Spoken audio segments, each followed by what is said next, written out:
ഒരിക്കൽ നബി സല്ലല്ലാഹു അലൈഹി വസല്ലമ തങ്ങളുടെ അടുക്കൽ കുറച്ച് വേലക്കാരെ കൊണ്ടുവരികയുണ്ടായി. ഇതറിഞ്ഞിട്ട് അലി റളിയല്ലാഹു അൻഹു ഫാത്തിമ റളിയല്ലാഹു അൻഹയോട് പറഞ്ഞു. ഫാത്തിമ റളിയല്ലാഹു അൻഹ ജോലിയൊക്കെ ചെയ്തിട്ട് കൈയൊക്കെ വളരെയധികം പൊട്ടിയ സന്ദർഭം. അലി റളിയല്ലാഹു അൻഹു പറഞ്ഞ, ഫാത്തിമ, നിൻ്റെ വാപ്പാടുത്ത് പോയിട്ട് ഒരു അടിമയെ കിട്ടുമോ, ഒരു വേലക്കാരിയെ അല്ലെങ്കിൽ ഒരു വേലക്കാരനെ കിട്ടുമോ എന്ന് ചോദിക്കാൻ വേണ്ടിയിട്ട് പറഞ്ഞു. ഫാത്തിമ റളിയല്ലാഹു അൻഹ ചെന്നപ്പോൾ റസൂൽ സല്ലല്ലാഹു അലൈഹി വസല്ലമ തങ്ങൾ സഹാബാക്കളുമായിട്ട് മജ്ലിസിലാണ്, സംസാരത്തിലാണ്.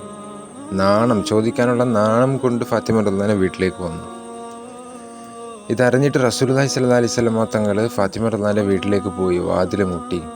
ഇപ്പോൾ രണ്ടുപേരും ഉറക്കത്തിലാണ്. രണ്ടുപേരുടെയും മധ്യത്തിലേക്ക് ചെന്ന് നബി തങ്ങൾ സ്വല്ലല്ലാഹു അലൈഹി വസല്ലമ തങ്ങൾ ഇരുന്നു. അലി റളിയല്ലാഹു അൻഹു പറയുന്നുണ്ട്, നബി തങ്ങളുടെ എൻ്റെ കാലിൽ ടച്ച് ചെയ്തിട്ട് എൻ്റെ മനസ്സിൽ, എൻ്റെ നെഞ്ചിൽ എന്ത് ചെയ്യുന്നുണ്ട്, റസൂൽ സ്വല്ലല്ലാഹു അലൈഹി വസല്ലമ തങ്ങളുടെ കാലിൻ്റെ തണുപ്പ് അനുഭവപ്പെടുന്നുണ്ട്. ഒരു മരുമകനുമായിട്ടുള്ള നബി തങ്ങളുടെ അറ്റാച്ച്മെൻ്റാണത്.